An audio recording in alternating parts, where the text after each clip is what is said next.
The Russian-Belarusian ZAPAD military exercises are entering their next phase. Minsk has announced this phase will involve testing the most powerful weapons at the Kremlin's disposal. According to experts, Russia's actions are leading directly to escalation. The situation is being monitored by both Polish and allied armed forces. Observers from the United States, invited by Minsk, have arrived at the training ground near Borisov in Belarus. The Americans are closely monitoring Moscow's actions, not just in the eastern flank of NATO, but also in the Far East.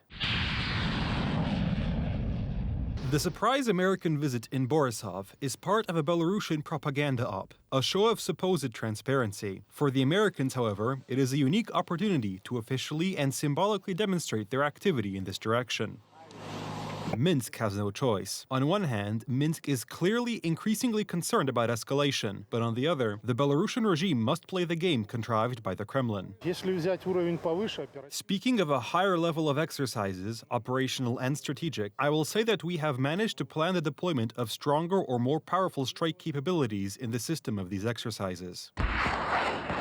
Escalation. This word has been on the lips of all analysts for over a week. Russia is using hypersonic missiles, ballistic missiles, and strategic bombers in its maneuvers. Missile frigates and submarines have been deployed at sea. This is a demonstration intended to terrify the West. In 2021, the ZAPAD maneuvers were the pretext for the concentration of troops that struck Ukraine just a few months later. We continue to call on Russia and Belarus to fully comply with the OSCE 2011 Vienna document, which requires prior notification for military activities.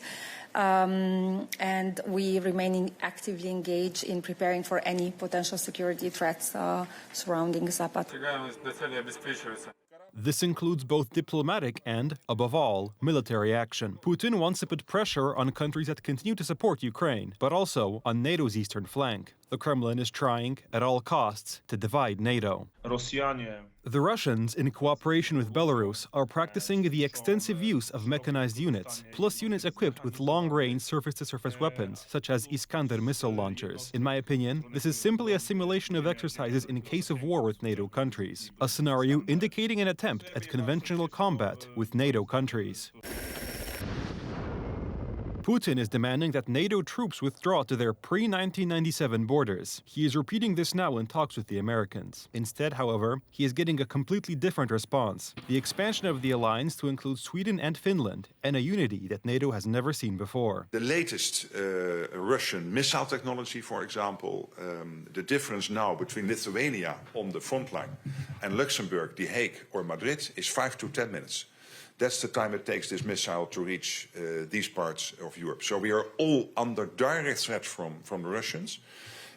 We are all on the eastern flank now, whether you live in London or in Tallinn. There is no... The awareness of the threat has reached most European countries, at least judging by their initial reactions. The response to the Russian drone attack on Poland was immediate and, most importantly, measurable. The deployment of additional forces and resources to the eastern flank and the rapid implementation of Operation Eastern Sentry clearly show that the era of Russian diplomatic threats is over and that NATO is taking up the challenge posed by the Kremlin.